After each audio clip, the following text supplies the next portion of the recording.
Look at this Virgin Mary. Beautiful, isn't she? Well, meet Lena, a Roman prostitute who posed for her.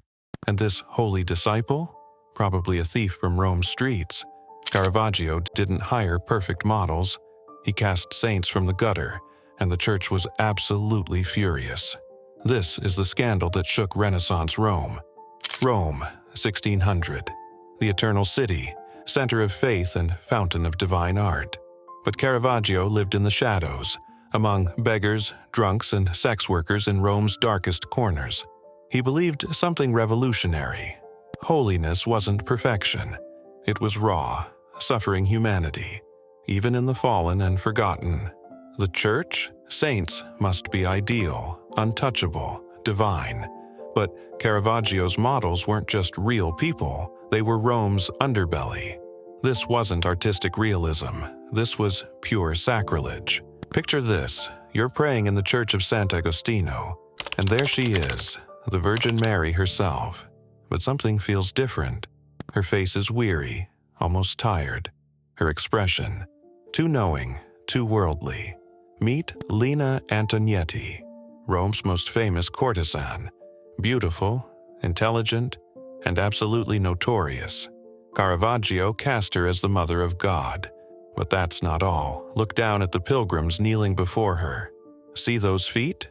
Cracked, dirty, calloused from walking Rome's brutal streets. These aren't actors. They're real beggars. Dirt still caked under their fingernails. The church commissioners were horrified, using a prostitute for the Virgin Mary, showing holy poverty as actual, disgusting poverty. This was supposed to inspire devotion, not this. But here's the twist. The common people absolutely loved it. They saw themselves in those dirty feet, recognized their own struggles in Mary's tired eyes. For the first time, holiness looked like them. Was this blasphemy dressed as art? Or was Caravaggio showing us where God truly dwells, not in marble perfection, but in human brokenness? Now, let's talk about Saint Catherine of Alexandria, the brilliant noble virgin who debated philosophers and died for her faith. Look at this face. Intense, defiant, almost challenging you to question her holiness. This is Philide Melandroni.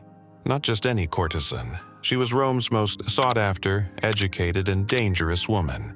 Poets wrote about her. Nobles fought duels over her. And Caravaggio? He was completely obsessed. Some say she was his lover. Others claim she was his artistic muse. What we know for certain is that he painted her face again and again, transforming her into saints, goddesses, and martyrs. The scandal wasn't just using a prostitute as a model. It was giving a saint the unmistakable face of Rome's most notorious public woman. Church officials were appalled. How dare he mock sacred martyrdom by casting someone so? But here's what they missed. Caravaggio wasn't mocking Catherine's sanctity. He was finding it in Philide's strength. Look at those eyes. There's real conviction there, real suffering. This woman knew persecution, knew what it meant to survive in a world that wanted to destroy her. Maybe Caravaggio understood something the church didn't, that holiness isn't about perfection. It's about endurance, about finding light in the darkest places. Was he elevating a sinner to sainthood, or revealing the saint hidden within the sinner? But nothing, and I mean nothing, prepared Rome for what came next, the death of the Virgin. This wasn't just controversial, this was artistic warfare. Look at this painting. Where's the heavenly light, the angels, the peaceful, serene death we expect from the Mother of God? Instead, we see a swollen, lifeless body. Dark, brutal, disturbingly real. The model, a drowned prostitute, pulled from the murky waters of the Tiber River. Caravaggio didn't idealize death. He showed it exactly as it is, raw, ugly, final. The Carmelite monks who commissioned this masterpiece took one look and exploded. Disgusting. Sacrilegious. How dare you show the Virgin Mary as a common corpse? They rejected it immediately. Too real, too mortal, too working class. But here's the thing. Caravaggio wasn't trying to shock for shock's sake. He was making the most radical religious statement possible. that divine compassion isn't reserved for the perfect. It's for the broken, the fallen, the forgotten. Even a drowned prostitute deserves dignity in death. These scandals weren't isolated incidents. They painted Caravaggio as something far more dangerous than just a provocative artist. He was a heretic, a rebel, a threat to the very foundations of faith. His brawls in Roman taverns, his murder charge, his constant run-ins with the law, the model scandals fueled every rumor, every accusation. The church whispered, "This man doesn't just paint blasphemy, he lives it." Exile became his sentence. Rome to Naples, Naples to Malta, Malta to Sicily. Always running, always painting, always pushing boundaries. His mysterious death at just 38. Was it fever or something more sinister?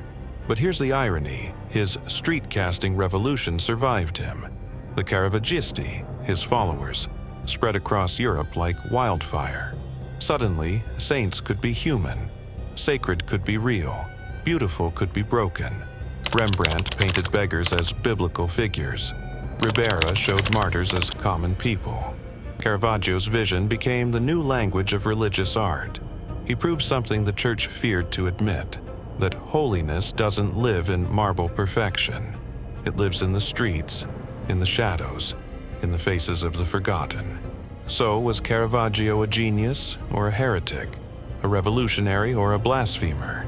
Caravaggio didn't look for saints in heaven. He found them in brothels, taverns, and the muddy banks of the Tiber.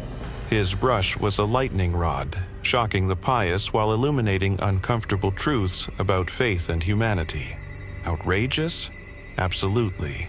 Revolutionary? Without question.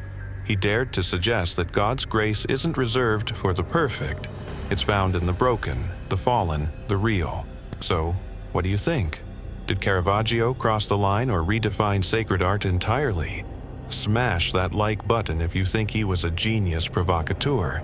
Subscribe for more art scandals that rocked history. Drop your verdict in the comments. Let's debate.